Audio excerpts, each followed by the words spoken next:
Hello, ladies and gentlemen, and welcome to another episode of Jana Talk podcast.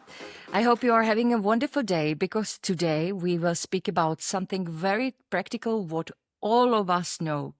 Do you know the feeling when you felt stuck in your life and you didn't know how to move on, what to do next? Have you ever felt overwhelmed in your life? What if I tell you that the answer is not to think more and think about the next steps, but to listen to your body and to your soul more, because the path will reveal itself much, much easier. My today's guest is founder and director of School of Ecstatic Movement. She is a shamanic practitioner focused on body healing and also on transformation. She has been doing it for 28 years. It's really amazing. She helps people to reconnect with their bodies and through movement, emotions, and she helps people to release stored emotions, to reconnect with their inner self and restore sense of freedom and aliveness. Please, ladies and gentlemen, welcome my today's guest, Rebecca Hanscombe. Hello, Rebecca. Thank you very much for that you joined. I remember we met with Rebecca approximately a year ago at a warrior camp where it was quite tough training for a few days. And Rebecca had every single morning, early in the morning at 6 a.m., amazing session for 1 hour. Hello, Jana. So amazing to be here. Thank you for inviting me. Yeah, I feel special being here and talking to you and just listening to you talking about, those morning sessions really lifts my spirit up as well, because that's why I love being in that space and allowing, facilitating people to just get into their bodies and have some appreciation for their bodies and love their bodies. And I see it as a real, just a homecoming, really. We spend a lot of time, we spend all of our time in our bodies, but when we think about feeling good and exercise, and when we've got stress and different things going on, there's a way of getting into your body that is practical, because it gets all the endorphins running and stretching and like making you feel good inside, but also it's a spiritual experience, and it's a way of transformation, and it's very much it's a fast track to transformation, and that's what we really want. We want to go from one state of being to another, and the quickest route is often through movement, and especially for women, because we're much more body-centered beings than maybe men are. I mean, men are in their bodies as well, but like the feminine is about the flow, and it's about feeling good on the inside and feeling good in our bodies, which allows us to give and receive fully. And I think so many people, it's kind of a crazy world that we live in these days, and so much of the time we have to spend in our heads. Whatever we're doing, we're thinking, we're working, we're thinking about everything. But actually, if we slow down a little bit and just drop into our bodies in movement, then we can just let go and realize that everything's actually all right. You mentioned many things, also that slowing down is important and listening to our body. Why do you also have the impression that we are too fast in everything? Absolutely, because if you're doing all the time, you've got no chance of being. So like, you need to be a bit doobie doobie doo, like Frank Sinatra said, doobie doobie doo, rather than just doing. And it's like that. It can be instant. It can be a breath away. It can be just a little movement away, but it's taking that time. And so one of the things that I really like to instilling people is that, like, it's a practice, and then you have to practice these things You have to get them into your routine somehow, that you have time to get into your Absolutely. body. But that when you are doing that, and that's the beautiful thing about dance movement, when you're in that free flow of movement and you're just eyes shut with the rhythm running through you, you forget about all the things that are going on inside your head, because you get down into your body and you can take that space. And it's very practical, because anyone can do that anytime. It's just like creating the space, right? This is my space to get into my body. And then life is so much easier when you do that. So I think, yeah, we live in a fast paced modern world where everybody's got deadlines. And I'm me too. I spend a lot of the time doing. And so it's like just having that little bit of discipline. It's like, no, I need to go and dance. I need to be held in a space where someone, because I still go to dance, like some of my amazing teachers, I go to their classes so that I don't have to do anything and I can just drop into the dance. And like over the years, I danced, when I first started dancing, I was dancing really to kind of save my life. But now it's just a tune up. There's always stresses and strains in life. So when I just drop into the dance, I can kind of let that all go. And yeah, be in a space of, okay, I can breathe again. Everything's cool. I don't, there's nothing that I need to do right now. And then that fills me up. It heals me on so many levels. So yeah, it's important. It's an important aspect of life. And we are we're quite sedentary, aren't we? A lot of the time, if we're online, even if we're looking at our phones, we're not jogging along the street like looking at our phones. We've just kind of come to a bit of a standstill a lot of the time, even when we're communicating to other people. And yeah, so we are still quite in that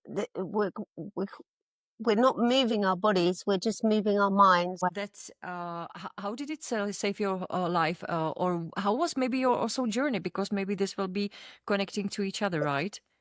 My journey has been quite a long one, and I think, I'm going to try and get this in quite a nutshell, but I've had quite an interesting life, I think. I grew up in a foster home. I wasn't fostered myself, but my parents became foster parents when I was 3 years old. So in that time till I left home when I was 17, I had 100 little brothers and sisters. Yeah, like they fostered 100 children. So like they would come and go, and sometimes they'd stay for a lot, maybe a year or two, and sometimes there'd be like a day or two, and everything in between. And I think one of the things that happened within that, I learned a lot about little lost souls, because these people were, these beings, all these little children that were coming into my house were, they were lost in some ways. They were unsupported. They didn't have a support network. Yeah, And yeah. I felt like that, like from a young age, part of my, I was looking after them. And I learned a lot from that process. But what I also learned was that, because sometimes I just kept losing people. Like I just get to know these beings and then I lose them again. And so I set that up in my life, and I found that was um, what kept happening in my friendships, in my relationships. It was just this energy, this kind of trauma of just losing people all the time when you got that relationship. And I was like, oh, it's easy come, easy go. Like I make friends really easily. And but what I realized as the older I got, that this was quite a deep wound, because I didn't have attachment to people. And inside, I felt like that, because when you're a child, you think it's because you've done something wrong, that these people are leaving you because I've done something wrong. I'm a bad person. You don't kind of understand your emotional state is not sophisticated. And one of the things that happened, because, well, not because of this, but we ended up Oh, moving Jesus. back to London when I was about 11 years old. And it was such a shock to my system then that I developed this knee pain, chronic knee pain that lasted for until I was 17, and I was on crutches. I had operations. Nothing would help with that knee pain. And then when I was 17, I found the rave scene. So it was like right at the beginning of the rave scene, and I got into that, and I was just dancing all night and like doing other things as well. And I loved it. There was something about the dancing and all these operations, everything that I'd had with my knee was like, as soon as I started raving and had my kind of family and got that sense of belonging, my knee pain just vanished. Because what I know now, and like what I've learned over the years, is that your knees, that part of your body, it's like where your sense of belonging is and where you want to go. What's your next step forward? So if you don't feel like you're connected to anything in your life and you don't feel like you belong, often that will manifest as knee pain. And so I kind of like, I found my place where I belonged in the rave scene for a while. And then as the rave scene, yeah, I still had all my kind of demons and like different traumas going on. I mean, there was a lot of stuff that I hadn't dealt with, but dancing definitely helped. And then I kind of discovered that, because I got to a certain stage in the, probably when I was about 25, 26, and I was raving Oh, hard wow. every weekend, like 4 days at the weekend. I was helping, I was organizing illegal parties. I was like, we had a DJ agency. My partner at the time was a DJ. So like we were totally engrossed in that world, basically.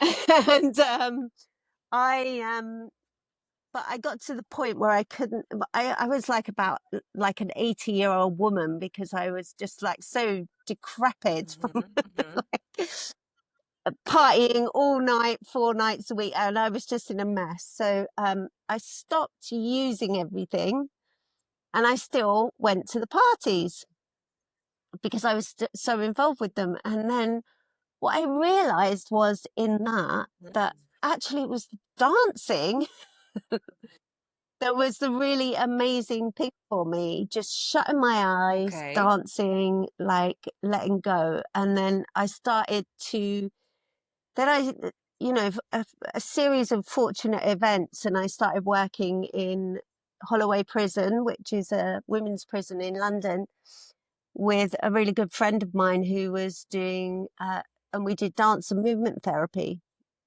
And I did some training in that. And then, Wow. but I was working with her, facilitating it. And we were working in five different places a week within the prison. So we were working on the mother and baby unit, the detox unit, the post-detox unit, the psychiatric unit, and then like the general population. And we were running these amazing dance classes there. And I think we were doing that. I was there for 5 years. And over that 5 years, I really started to notice what movement does for people even in those really there was a lot of trauma there. There was a lot of disassociation. There was a lot of, there was a lot of humanness. These women that were in prison, and at the end of each session, so we did our movement part, and then at the end of each session, we'd get them to do a little bit of relaxation and nearly every single body in there, whether they were coming kicking and screaming, by the time we'd got to that state of relaxation, they were calm, and they generally went out of that space with a slightly different perspective. Of course, it didn't heal everything that was going on in their life, but for that moment, they were able to take stock, get into their bodies, and start to change and transform something inside of them.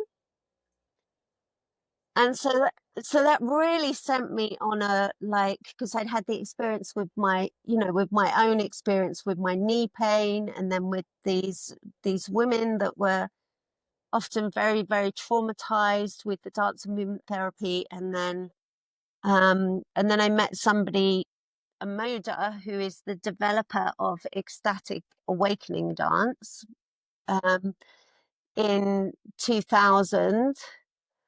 And that was it. I'd found my path. Yeah. So now you are doing it for 28 years. This is amazing. And you are helping people all over the world. You do live sessions with your school. Yes. Yeah. So I obviously I have the School of Ecstatic Movement, which its teacher training has been happening for 18 years now. So every year we've had, except 1 year, I think we've had 2 trainings. So there's been a lot of trainings that have happened in different ways. And it's really, it's about guiding people into their own body wisdom. And that, because our bodies just know, they know what to do. You just need to create the space for that energy to flow through people. And I'm an absolute believer in the body, that amazing book by Bessel van der Kolk, which is The Body Knows the Score. The body does know the score. The body knows how to let go, how to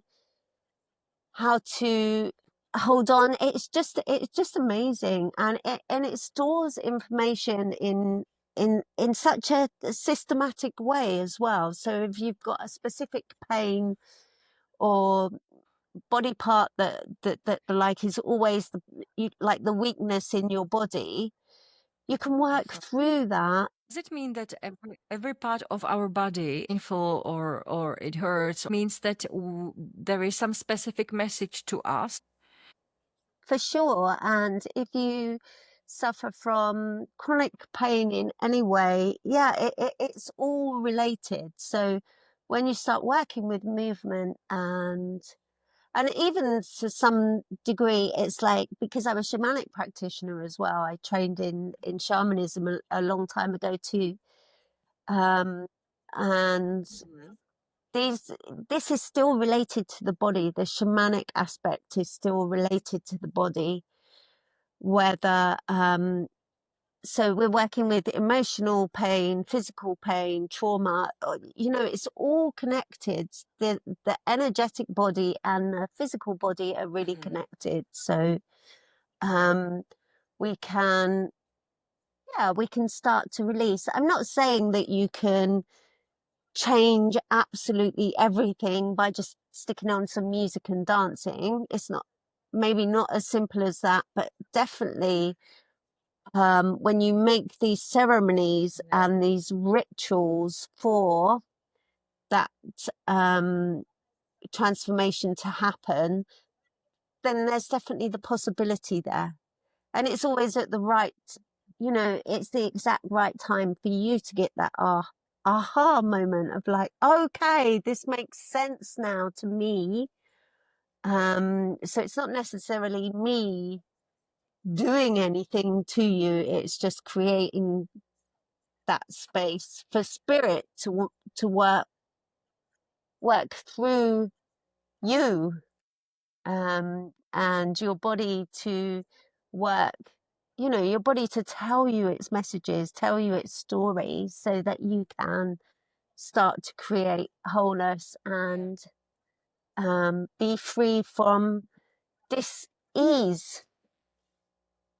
Yeah, because that word is so, disease, it just means dis-ease. It just means that there's something that's not harmonious in your body. So like, what can we do? We can definitely eat right. We can get the right movement and exercise going on. We can breathe good air, but it's like this dis-ease can move on given the right space to do that.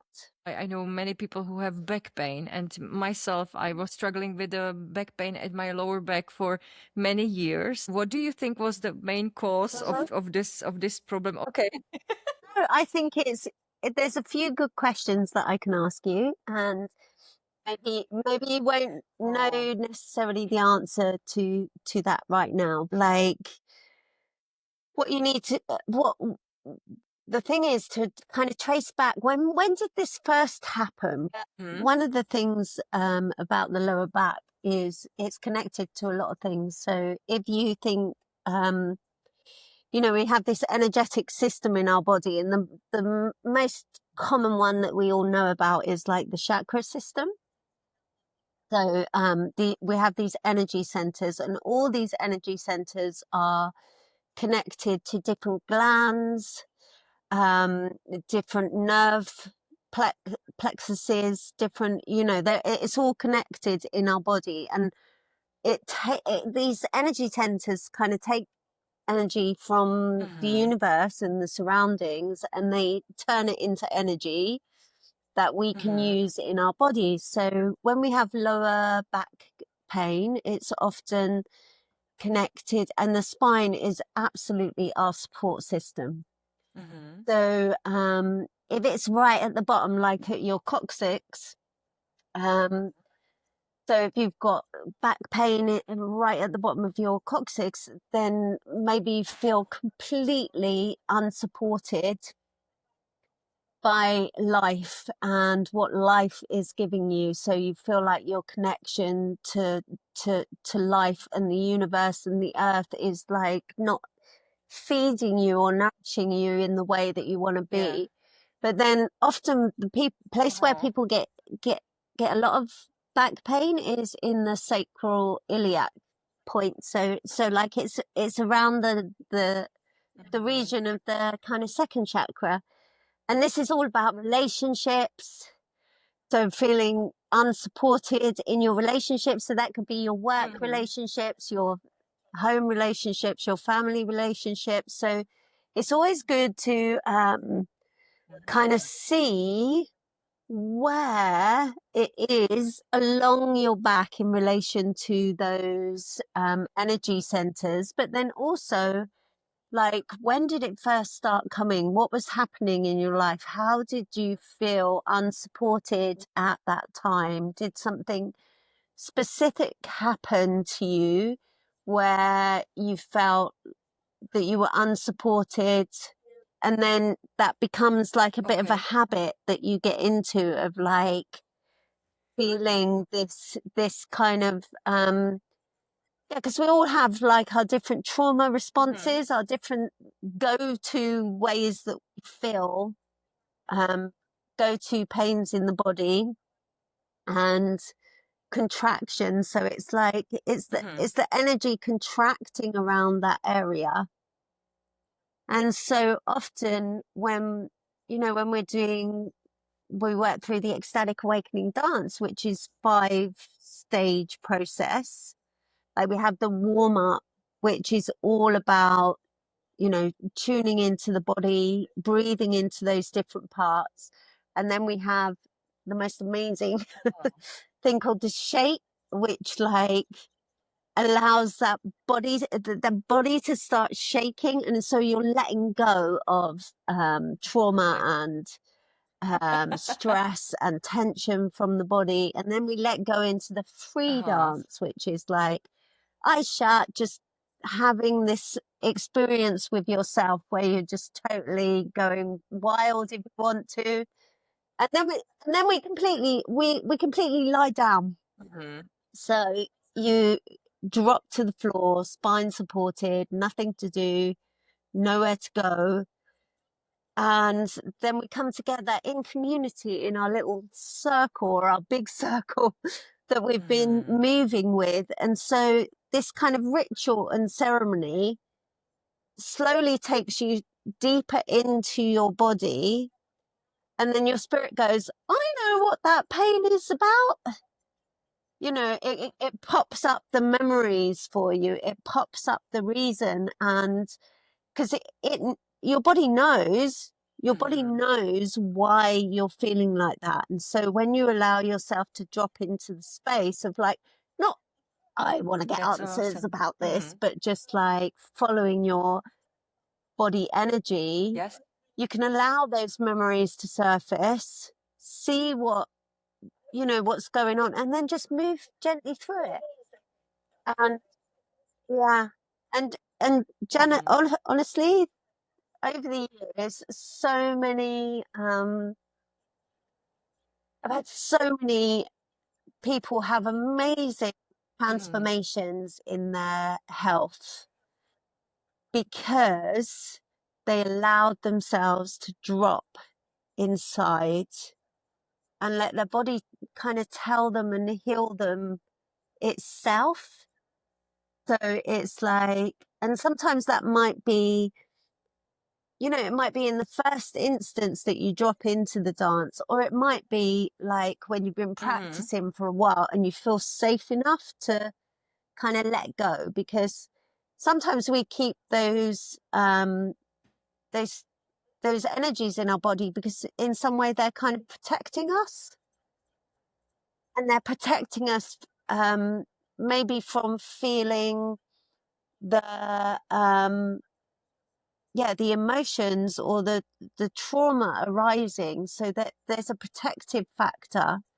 But that's what's the amazing thing about is like when you're in movement, you never re-traumatize yourself. It's not like if you for example, if you're someone that's experienced rape or sexual abuse, like this is something that is holding you back, like it holds everyone back. How could it not? It's like it's it's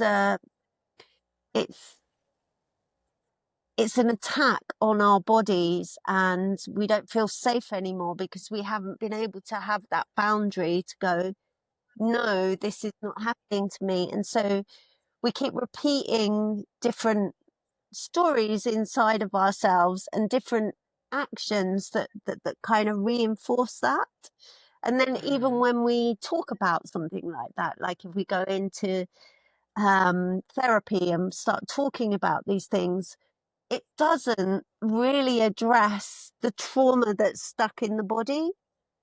It can to a certain extent, but then if you can talk with someone and bring some movement into your body at the same time, like just allowing your body to move how it wants to move, then you can feel differently about what's happened, and practice getting those boundaries back as well, because it's all about like the body feeling like it has autonomy, that it's sovereign, that we can say yes or no.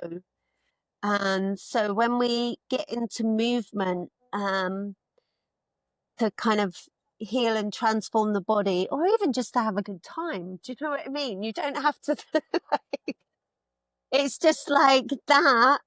It allows you to refine your boundaries and refine your body, because your body is here to serve you. It's like when we shut down the trauma, when we shut down because we're traumatized and we don't feel anything, and we want to stop feeling bad. Like we don't want to feel bad. And so we Yeah. limit our capacities in some ways so that we can feel safe, like the ego kind of protects us and we feel safe. We're also stopping the capacity for joy and laughter and happiness. So we're shutting down all the emotions. And when you start moving in a really, when you get the opportunity to move in a Yeah. way that's like not prescriptive, we're not doing Zumba. We're not like, you've got to do this and you've got to do that, and like it's all choreographed. No, we're just letting the body move itself, however it wants to move. Rebecca, when you see people who come to you, either women or men, what do they struggle most? I think there's all sorts of things. I mean, probably because of the way I am, I actually work in I work in an environment. I'm a criminal justice recovery worker, substance abuse worker as well. So that's like my main job at the moment. And I people that get attracted to me and the way I work, there's often um a lot of there's often sexual trauma, rape, human trafficking, all sorts of it. I work a lot with people who've got that sort of trauma, because this trauma is often, this is all how, this is all in the body. Some of it's in the mind as well, depending on how people have been traumatized. Of course, some of that's in the mind. There's a lot in the mind, but like when you want to start releasing that trauma from the body. So I tend to attract a lot of people who've got sexual trauma, and I work as well, like for many, many years I've worked with women and their womb kind of medicine. So that is all about empowering females, mostly females. I mean, I can work with men in that way as well, but like to release from the womb space. So often, things like infertility, endometriosis, like things that can happen in that creative space. Like I seem to attract a lot of people to work in a way to release this, if people are, and also with a lot of women who feel shame with their bodies, because that's what I felt for many, many years. I had a lot of shame. I felt a lot of shame about my body. And it took me many years to like kind of let go of that. How does it influence the psychological or emotional part of people when they are ashamed of their bodies? Because I think this can happen quite often, actually. So how does it influence the mental and emotional part of the body? Well, I think shame is such part of our culture, and it's not a real emotion. I think it's an emotion that's really born out of the ego. It's like and we have, oh my God, I mean, it's even worse now than when I was younger, because we have social media. Yeah, there's so much pressure on young people to look a certain way, be a certain way, and all the time it's changing. And I think one of the things that is really, terrible for youngsters these days is the ability to be able to get a hold of like porn so easily. And so I think that for young men and boys, that means that they think that the sexual act is no longer sacred, and like they've got to do this, and that's what's important. It's just about how you look, and and for women, they think that they should look in a certain way, that like so I so they feel like they're not worthy in so many ways because of this kind of porn culture. But it's not just porn culture. I mean, there's loads of different cultures. So I think it's especially difficult for young people these days. And I've heard some like statistics of like how many people are just not even getting involved in relationships or I heard about it, but I thought that if it's really true that nowadays younger people do not have enough sex or or sex at all. I was like, what? yeah, and I Mhm. just think it's incredibly difficult. I mean, I know when I was younger, I used to it's just all about comparison. I used to compare myself to everybody. I was like too thin, too fat, too this, too that. And like at one point when I was in my early 20s, I definitely had some form of anorexia because I was like, when I look back at the photos of me now, I was like, yeah, you were just too skinny. And I'd given myself a really strict diet. And I was, Mhm. I was about 8 stone, which for me, I mean, I look my best probably about 10 stone, and that's the kind of perfect weight for me. So, and at 8 stone, I still thought I was really overweight. I had complete body dysmorphia.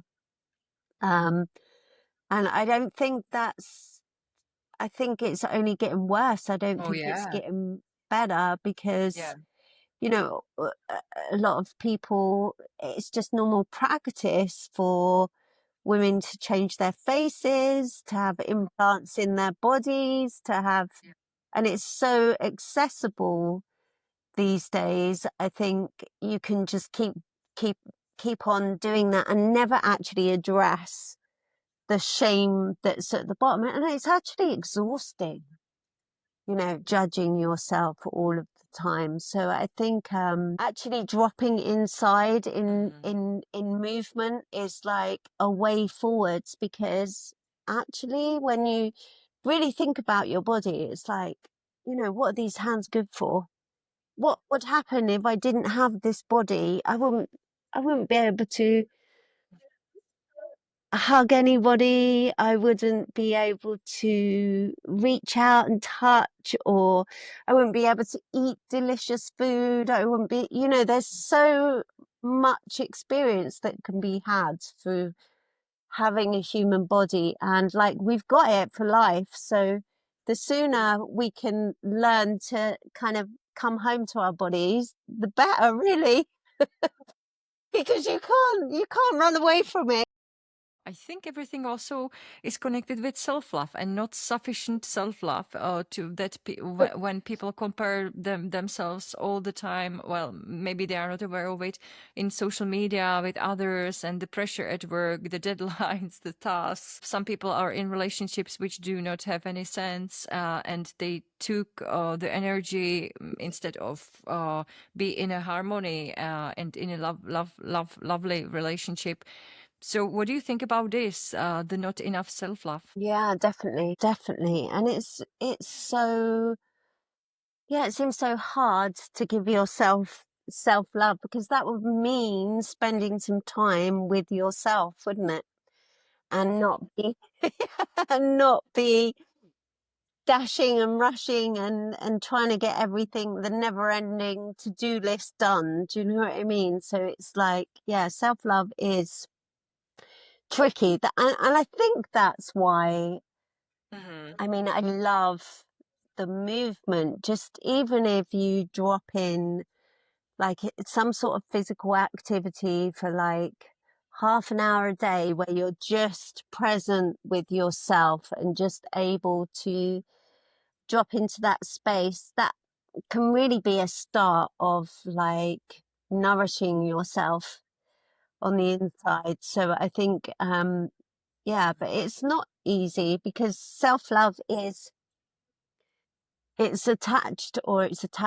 related to self-worth for starters and self-esteem, which are two a little bit different things. And I think culturally, in the Western world especially, we've gone from, our mothers were just at home. That was the done thing in the 1950s. I'm speaking from a UK perspective or a Western perspective. They were still at home. My mum was at home. She brought me up. But at the same time, I know that her generation, there was a thing, I want to go out to work. I want to start earning money. I want to start doing this. I want to start doing that. And they had this kind of thing going on. And what seems to have happened is like women have taken their power and they're able to go to work and they're able to do all those things. But as women, we tend to do everything. So in most relationships, if we're in a relationship, we'll go to work. We'll do most of the housework, most of the cooking, most of like, depending on our relationships, that it's not just about, you know, Yeah. um, we do everything. And we always put ourselves last because that's the nature of women. We're much more giving, and we get pleasure out of giving other people pleasure. There's nothing wrong with that. But then when it comes to giving ourselves the love that we could so freely give to others, we just find that a little bit more difficult. And I think one of the things that's happened, especially for women, when we think about how society has changed so much over the last 100 years, we're more and more and more isolated than we've ever been, to the point where we're just like with our phones or our computers quite a lot of the time. We're not actually engaging with other people. And one of the things women, they get their endorphins, they get their serotonin from communicating with others, the eating with other people, like food, communication, being in a space where there's lots of, where there is that community thing going on. And this is getting harder and harder to do because a lot of things have gone online as well. And I think there's definitely a place for the online community, and you can create a great community. But what I see all the time is, like, I work in both ways, online and in person. And when we come together in a community on person, especially women, I mean, men, I tend to work with mostly women. That's just who's attracted to me. I do work with some men, but like, I'd say like 85% of the people that I work with are women. And when we get together, and we do little workshops or retreats and we dance together, it's like we're doing this dance. This is great. This is letting go. But it's like that community that happens after the dance, like coming to get, we've all danced, we've all let go, we've all and we're all feeling inside our bodies. And then that space that is created after that, that's so precious, because that's when we talk to other people about what's going on with us, and then we get that relationship going, and we're like, oh yeah, I've done this and this really helped. And 50% what we're talking about in the workshop, but 50% what you're talking about when in those spaces in between what's happening, so I feel like the self-love, in a very long way round, is like, it's it's often hard to do on your own. Oh, when you were speaking about, because you do really amazing retreats, I believe that there are quite big transformations there, right? Do you know, transformation isn't about being somebody you're not. It's not about transforming into somebody else. It's about owning yourself and dropping into, you like, because we're all these beautiful, bright, shiny beings. When we're Yeah. born, we are like, the light is in there, the light is in our eyes, and society, you know, we get squashed and squashed and squashed. But like, actually, we all have got this amazing potential and purpose inside us. So it's not even like, oh, what is your passion? What is your purpose? It's like, no, let's just take all the stuff that we've, the armoring, the shoulds, the everything. And like, right, who are you? Who are you? Who is in there? What did you come here to do? It's not like, oh, this is what I need to think about. It's like when you let go and uncover everything, then you can just be you. And everybody has their own unique brilliance about how they're going to shine into the world. It's not, no, mine is different to yours. The way I work, it will be different to you. The way, even when we're doing like the ecstatic awakening dance, like all my teachers, all my facilitators, they're completely different because they're bringing themselves to the table. And so it's not about transforming, you know, to become something else. It's to become you. It's really about just letting go of all the stuff that isn't you, and then dropping into your own special space and way of being in the world. And like, most people have got something amazing to offer. Well, we've all got something amazing to offer, and it's like, for some people that might be like, oh yeah, I'm gonna reach 10,000 people on a stage and this and that. Might be that, but like, for some people it might be like, oh, I'm going to make the most delicious meals for my children every day, and like, be a brilliant mother or something. You know, it doesn't matter what it is. We're all here to just shine that light, whatever it is. And when we're talking about workshops and retreat spaces, it's like, right, let's see who's in there. Let's just relax enough. Let's rest enough. It reminds me like peeling out the surface, or let's say skin from the onion, you know, when you're peeling. So it's exactly the same, that letting go of the stored emotions, of the things which we do not need to get who we are inside of us. Exactly. And you know, life's a journey, so you're always going to be transforming and growing, and unless you get stuck, you know, and that's, getting stuck is like what a lot of people feel like, oh, I'm just not reaching my full potential because I just feel stuck by everything. But like, there's always, you always think like, before that first big transformation, you always think, oh, this is going to kill me.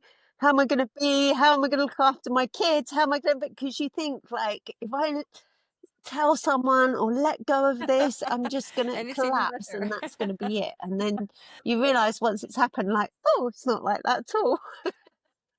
And yeah. And then there's like all these little transformations that happen through your entire life. So you're always transforming and growing, and, you know, communicating with other people, like, and finding new ways to be and getting new. So it's like, it's a never ending job. It's not like you're going to do one transformation and then you'll be completely cured. Rebecca, where do you think do we store emotions most of the time? So I would say, the two places that we store emotions are, in the lower back and the hips and the pelvis, all around this area, because this is like our creative crucible, if you like. This is where this is our connection to the earth. This is often where anger gets stored. So this is the space of anger. So like when we're not connected, when we've had our boundaries pushed too many times, we can fly into a rage, or like the opposite of that anger is depression. So when we express anger, when it moves outwardly, it can happen as rage, and like road rage is a good example of that, when we feel like we've got to shout at everybody, like the rage happens, and this is to do with anger. And then when it implodes, when it goes inside, it can become depression. And the reason why these two, anger goes inward or outward at this space in particular, is because it's all about boundaries. It's about my right to be here, my right to be seen, my connection to the earth, feeling worthy enough to be here. So when you've had your boundaries crossed so many times that you can't, and you've been powerless to do anything about that, it either comes out as rage. You know, some people, they're like calm, and then they suddenly, some people are just angry, like much more consistently, but it's not quite so devastating to them when they get that angry. Or they just suppress it and they become depressed and they won't talk about it. They're like, I'm all right. But they suppress their anger, yeah. And so this whole area around the sacral crucible all around here is to do with anger, really. So this is the most common energy that we see, or the most commonly suppressed energy is like anger. So that can get, like, if you've got different pains in those parts of your body, you know, it can all be related to your being able to have a strong boundary and go, no, that's right anger. No, you're not pushing. Okay. This is my boundary and I'm going to keep it. That's right anger. And so, like, there's loads of different ailments in that part of the body that can be about unexpressed anger. What does it mean when you have some pain, for example, chronic pain? So, do you know also some examples? What I see quite often is that people have quite often hip pain, and also another thing what people often struggle with is migraines or shoulder pain. I can also see. Yeah. And so one of the things, the second energy that's very suppressed is sadness. Like, we're not allowed to express that sadness, and that sadness is held in the heart area. So the hips and pelvis, and then the heart. So, and the heart is very much connected a lot with the kind of shoulders and that kind of migraine thing. So if we're not allowed to express grief and sadness, then when it explodes, or when it comes out of the body, this energy can be seen as, poor me, why is this always happening to me? Why is it always me, blaming? And Okay. yeah, the kind of victim energy is unexpressed sadness. And then if it's turned inward, then it really becomes low self-esteem. So you don't think you're even worth talking to other people, that like your life doesn't matter, that you know nothing about you. So low self-worth, low self-esteem is like it's an expression of unexpressed sadness. So when you start moving all these, you know, the heart area, the shoulders, all around here, you start opening this space for more energy to come in. And often what happens, Jana, is like, even in like the warm-up part of ecstatic awakening dance, because we do a lot of heart opening energy, often I'll see people just start to cry because we're getting in touch with this unexpressed sadness, because real sadness is to be able to express grief, but in a way that heals the body. It cleanses the soul. It's like a way of letting go of that pent up sadness. And often, you know, we're so, both of these things, you're not allowed to express your boundaries. You're not allowed to express your discontent or your sadness about things that people are doing to you. Like, you just even think of our schooling system, like you've got to sit there and do, you know, there's like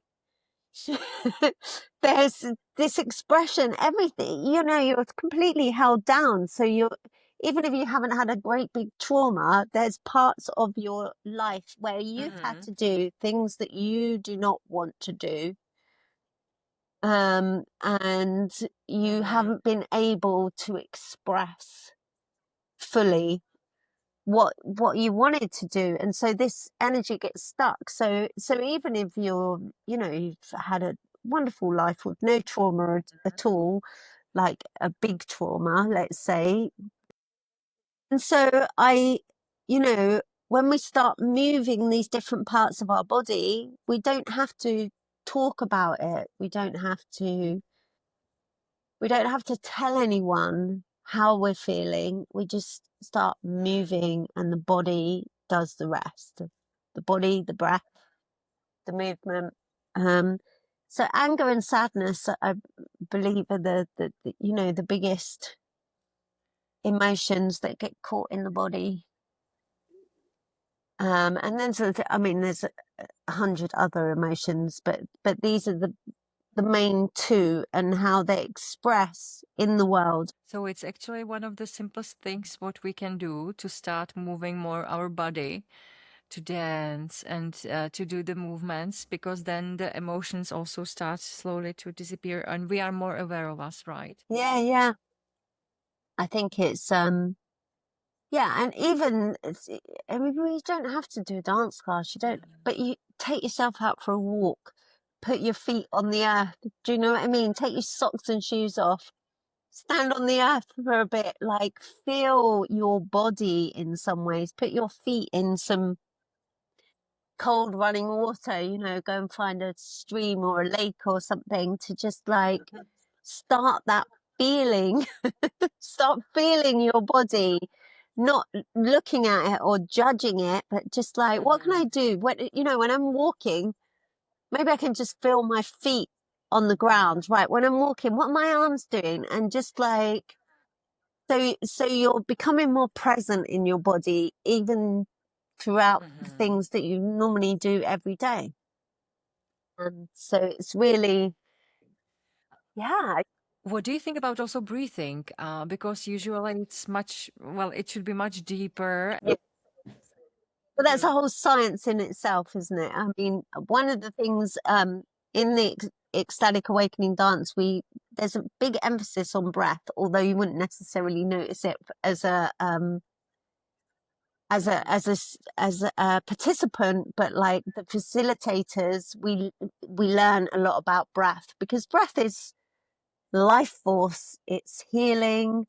It's actually, you know, it's something that you can do consciously or unconsciously. You're still going to breathe, but when you bring consciousness to the breath, you bring the ability to come into the present moment, to stop the mind chatter, to stop the body chatter, if you like.